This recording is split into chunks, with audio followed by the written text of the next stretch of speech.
Tu as déjà entendu les phrases «il n'y a pas de petites économies», «un sou est un sou» ou alors quand tu trouves une pièce par terre, «ah, c'est le début de la richesse».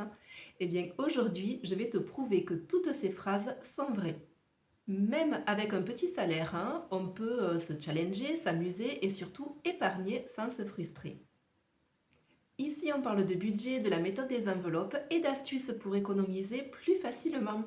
Alors si ça t'intéresse, abonne-toi et active la petite cloche pour ne rien rater. Je suis Johanna, bienvenue sur ma chaîne Johanna Budget. Aujourd'hui, je vous ai préparé 5 défis hyper simples à petit budget que vous pouvez commencer maintenant juste avec quelques pièces ou quelques billets. Ce sont des défis réalistes, motivants et surtout adaptés à la vraie vie parce que oui, même au SMIC ou en tout cas avec un petit salaire, on peut épargner petit à petit.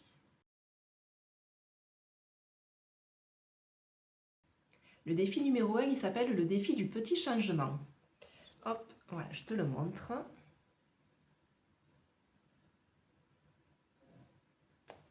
Alors, on commence doucement avec ce défi du petit changement. Le principe, il est tout simple. À chaque fois que tu rentres chez toi, tu vides ta monnaie. Les petites pièces de 10, 20, 50 centimes ou 1 euro directement dans un pot, une boîte, une tirelire, peu importe.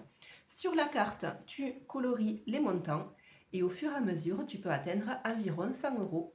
Tac. Moi, je le fais depuis plusieurs mois. Toutes mes pièces finissent hop, dans cette petite boîte. Ce sera mon budget pour le repas du réveillon. Voilà. Donc en décembre, je vide la boîte. J'irai les changer dans le magasin à côté de chez moi. Et là, magique, j'ai de quoi me payer le repas du réveillon sans toucher à mon budget du mois. Ce qui est génial, c'est que tu t'en rends pas trop compte, quelques centimes par-ci, 1 euro par-là, et à la fin, ça te fait quand même une vraie jolie somme.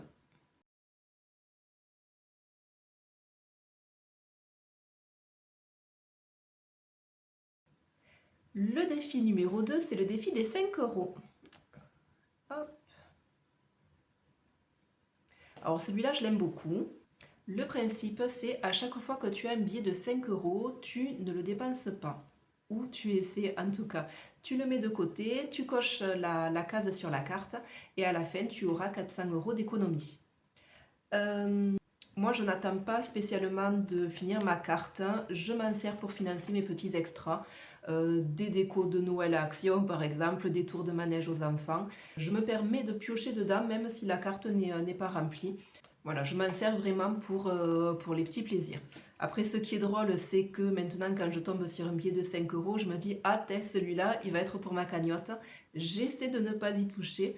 Après, on va pas non plus se mettre dans le mal, hein, si j'en ai besoin pour aller à la boulangerie ou autre, bon ben voilà, tant pis, je l'utilise. Mais j'essaye quand même de faire partir mes pièces avant de devoir casser mon petit billet de 5.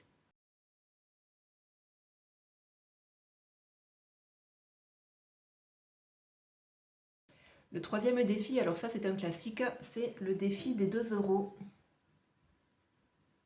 Donc à chaque fois que tu croises une pièce de 2 euros, hop, tu la mets de côté. Sur la carte, tu colories, donc c'est un petit sac, voilà. Et à la fin, tu auras 80 euros. Ça, c'est un défi qui est parfait parce qu'il est rapide, sans trop de pression. Moi, perso, je ne le faisais pas parce que je mettais toutes mes pièces sans distinction, hop, dans ma petite boîte. Mais je me dis pour 2026, pourquoi pas? Je pense que ça peut aller assez vite.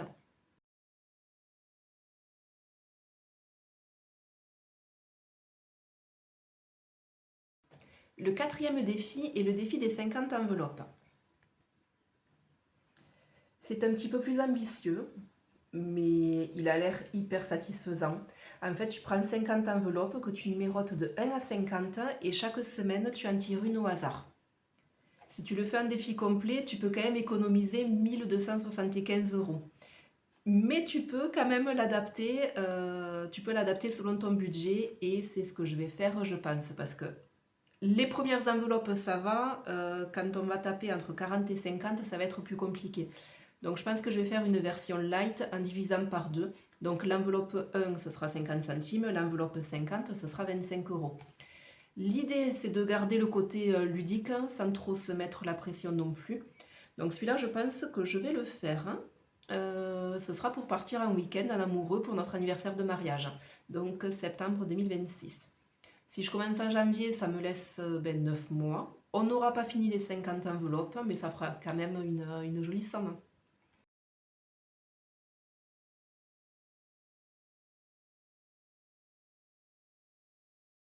Donc pour finir, le défi numéro 5, le défi du cochon chanceux. Chaque cochon cache la somme, donc c'est entre 5 et 35 euros. Tu en choisis une au hasard, tu coloris la case, tu mets cette somme de côté. Oui, de 5 à 35 euros, c'est ça. C'est un peu comme un jeu à gratter finalement, hein, sauf que on va gagner à chaque fois. À la fin, tu peux atteindre la somme de 1200 euros. Il y a environ 60 cases, il n'y a pas de limite de temps, donc voilà, pourquoi pas.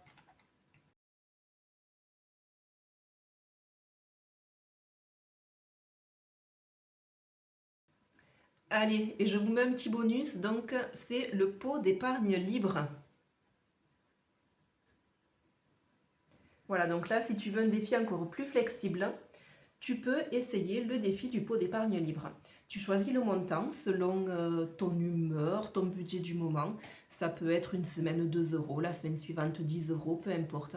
C'est un peu ce que je fais finalement moi avec mon petit pot d'éléphant. J'ai pas de règles à la fin du mois, je mets toute ma monnaie et puis voilà. Donc l'important finalement, c'est pas la somme, c'est la régularité, parce que même sans objectif précis, tu verras ton pot se remplir et ça, c'est hyper motivant. Donc tu peux prendre une jolie boîte ou tu peux customiser un bocal à confiture ou de légumes, peu importe. Je te montre. Donc moi j'ai ça en déco chez moi. Donc ça, bon normalement j'ai une petite bougie, hein, mais à la base c'était une boîte de haricots verts. Voilà, un bocal, de la colle, de la corde et puis voilà, c'est réglé. Après j'ai celle-ci aussi. Donc honnêtement, je sais plus ce qu'il y avait dedans, mais c'était de l'alimentaire. Donc pareil, hein, du raffia et puis le tour est joué. Voilà, je t'ai donné plusieurs idées et tu vois qu'il n'y a vraiment pas de petites économies. Ces défis sont accessibles, motivants, ils te permettent d'épargner sans te priver, sans trop te frustrer, sans t'en rendre compte. L'important, ce n'est pas combien tu mets, mais le fait de t'y tenir régulièrement. Petite note par contre, ces défis, je ne les ai pas inventés, hein, ils sortent tout droit de mon classeur d'enveloppes, voilà, qui est là. Je sais qu'il y a des créatrices qui font ça, des créas magnifiques d'ailleurs, mais pour moi, pour le coup, c'était gratuit, enfin du moins c'était compris dedans.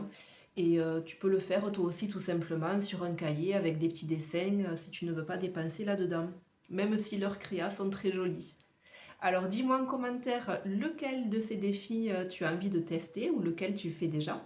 Moi, de mon côté, je vous parlerai de l'évolution de mes défis en fin de vidéo de bilan. Vous savez que je vous fais chaque mois. Donc, si cette vidéo t'a inspiré, laisse un petit pouce bleu, abonne-toi et active la cloche pour ne rien rater. D'ici la prochaine vidéo, fais gaffe à tes euros et ciao, à bientôt!